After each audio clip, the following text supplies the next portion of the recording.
ಈ ಒಂದು ಕಾರ್ಯಕ್ರಮದ ಮುಖ್ಯ ಉದ್ದೇಶ ಹಾಗೂ ಈ ಕಾರ್ಯಕ್ರಮದ ಮುಖ್ಯ ಕೇಂದ್ರ ಬಿಂದುವಾಗಿರ್ತಕ್ಕಂಥ ನಮ್ಮ ನಾಗರಾಜ್ ಅಣ್ಣವರೇ, ಅದೇ ರೀತಿ ನಮ್ಮ ಪ್ರಕಾಶ್ ಅಣ್ಣವರೇ, ನಮ್ಮ ಶ್ರೀನಿವಾಸ ರೆಡ್ಡಿ ಅವರೇ, ಅಶೋಕ್ ಅವರೇ, ಡೆಕ್ಕನ್ ಬಾಬು ಅವರೇ, ಮುನ್ಶಾಮಗೌಡ್ರೆ, ನಮ್ಮ ಪ್ರಭಾಕರ್ ಅಣ್ಣವರೇ, ನಮ್ಮ ಪೊಮ್ಮರಳ್ಳಿ ಮಂಜು ಅವರೇ, ನಮ್ಮ ನಾರಾಯಣಣ್ಣವರೇ, ಭೋಗೇಶ್ ಗೌಡ್ರೆ, ಡೆಕ್ಕನ್ ಬಾಬು, ಮತ್ತೆ ನರಸಿಂಹ ರೆಡ್ಡಿ ಅಣ್ಣವರೇ, ಶೀನಣ್ಣವರೇ, ಇನ್ನೂ ಹಲವು ನಮ್ಮ ಪಕ್ಷದ ಎಲ್ಲ ಮುಖಂಡರು ಇದ್ದಾರೆ, ಅಧ್ಯಕ್ಷರು ಸುಮಾರು ಜನ ಇದ್ದಾರೆ.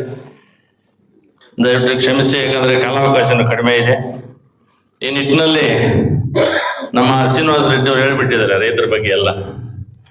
ರೈತರು ಈ ರಾಜ್ಯದ ದೇಶದ ಬೆನ್ನೆಲುಬು ಅಂತಾರೆ. ಬಂದಿದ್ದ ಸರ್ಕಾರ ಎಲ್ಲ ಮತ್ತೆ ಲಾಸ್ಟ್ಗೆ ಅವ್ರನ್ನ ಗುಂಡಿಗೆ ತಳ್ಳೋದೊಂದೇ, ಹಂಗೆ ಆಗ್ತಾ ಇರೋದು. ಈಗ ಒಂದು ಎಕ್ಸಾಂಪಲ್ ಹೇಳ್ತೀನಿ. ನಮ್ಮ ಸರ್ಕಾರ ಬಂತು, ರಾಜಕೀಯ ಮಾತಾಡ್ತಾರೆ ಅಂದ್ಕೋತಾರೆ, ರಾಜಕೀಯ ಎಲ್ಲ ಸರ್ಕಾರ ಬಂತು.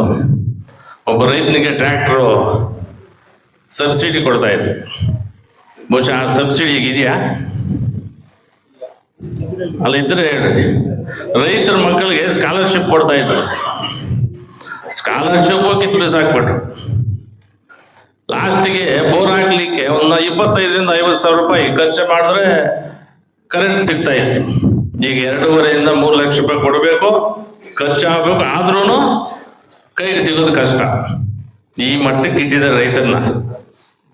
ನಾನು 1, 2, 3 ಅಷ್ಟೇ ಹೇಳ್ತಾ ಇರೋದು. ತೆಗಿತಾ ಹೋದ್ರೆ ಬೇಕಾದಷ್ಟೇ ಇದಾವೆ. ಈಗಿನ ಲೆಕ್ಕಾಚಾರದಲ್ಲಿ ಅಷ್ಟೋ ಇಷ್ಟೋ ಕೇಂದ್ರ ಸರ್ಕಾರ ಏನಾದ್ರು ಇಲ್ಲ ಅಂದಿದ್ರೆ ಇವರು ಬರೀ ಬೂಟಾಟಿಕೆ ಮಾತುಗಳಷ್ಟೇ. ಅವ್ರಿಗೆ ಇನ್ನೊಂದು ಆಗ್ಬಿಟ್ಟಿದೆ, ಯಾವುದೋ ಗ್ಯಾರಂಟಿಗಳಂತ ಹೇಳಿ ನನಗೂ ಬೇಜಾರಾಗ್ಬಿಟ್ಟು. ಗ್ಯಾರಂಟಿಗಳು ಒಂದು ಕಡೆ ಆದ್ರೆ ಇದೊಂದೇ ದೊಡ್ಡ ರಾಜ್ಯ ಇರೋದು, ಕಾಂಗ್ರೆಸ್ ಇರೋದು. ಎಲ್ಲಾ ಕಡೆ ದುಡ್ಡು ಸರಬರಾಜು ಮಾಡ್ಬೇಕು. ಪ್ರತಿಯೊಂದು ಚುನಾವಣೆ ನಡೆದ್ರೆ ಇಲ್ಲಿಂದ ದುಡ್ಡು ನೆತ್ಕೊಂಡು ಡಂಪ್ ಮಾಡ್ಬೇಕು. ಅವ್ರು ಗ್ಯಾರಂಟಿಗಳು ಕೊಡೋದಾ ಇಲ್ಲ ಚುನಾವಣೆ ಕೊಡೋದ, ಅವ್ರು ಅದು ಒಂದು ಕಡೆ ಬರ್ತಾ ಇಲ್ಲ ಸರ್ಕಾರ. ತೆಲಂಗಾಣ ತಗೊಳ್ಳಿ, ಆಂಧ್ರ ತಗೊಳ್ಳಿ, ಬಿಹಾರ್ ತಗೊಳ್ಳಿ, ಈಗ ಮತ್ತೆ 4 ಸ್ಟೇಟ್ಗಳು ಬಂದಿದ್ದಾವೆ. ಈ ಪಾಪ ಇಲ್ಲಂದ್ರೆ ಈ ರಾಜ್ಯದಲ್ಲಿ ಅವ್ರದ್ದೊಂದು ಗಲಾಟೆ. ಈ ಗಲಾಟೆ ಏನಂದ್ರೆ ಒಂದೊಂದು ಚುನಾವಣೆ ಬರ್ತಾ ಇದ್ರೆ ಒಂದೊಂದು 3 ತಿಂಗಳು ತಳ್ತಾ ಇರ್ತಾರೆ. ಅಂತ ಪರಿಸ್ಥಿತಿ ನಿರ್ಮಾಣ ಆಗೋಗಿದೆ ನೋಡಿ. ಈಗ ನಮ್ಮ ಸರ್ಕಾರ ಇದು ಕೇಂದ್ರ ಸರ್ಕಾರ ಸುಮಾರು ದುಡ್ಡನ್ನ ಮೀಸಲಿಟ್ಟಿದ್ದಾರೆ ರೈತರಿಗೋಸ್ಕರ, ಹೈನುಗಾರಿಕೆಗೋಸ್ಕರ. ಅದನ್ನೆಲ್ಲ ತಾವೆಲ್ಲ ತಿಳ್ಕೋಬೇಕಾಗ್ತದೆ. 2 ಲಕ್ಷ ರೂಪಾಯಿ ಒಂದು ಹೊಸ ಡೈರಿ ಪ್ರಾರಂಭ ಆದ್ರೆ 2 ಲಕ್ಷ ರೂಪಾಯಿ ಕೊಡುವಂತ ಒಂದು ವ್ಯವಸ್ಥೆ ಫ್ರೀ ಆಗಿ ಕೊಡ್ತಾ ಇದ್ದಾರೆ. ಅದನ್ನು ಕೊಡ್ತಿದ್ದಾರೆ.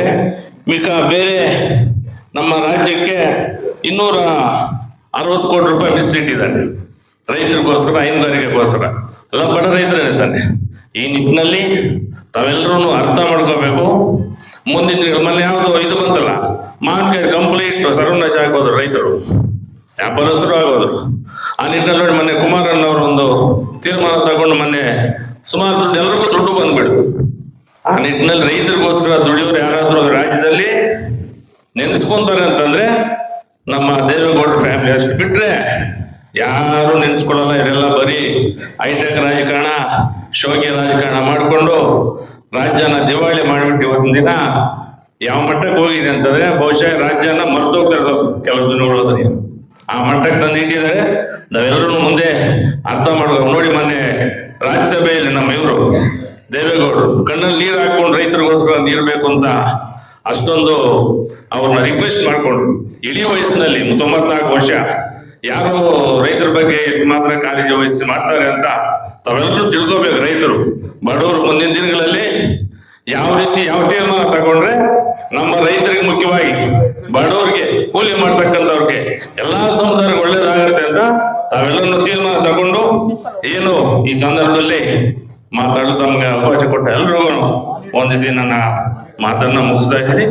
ಜೈ ಹಿಂದ್, ಜೈ ಕರ್ನಾಟಕ.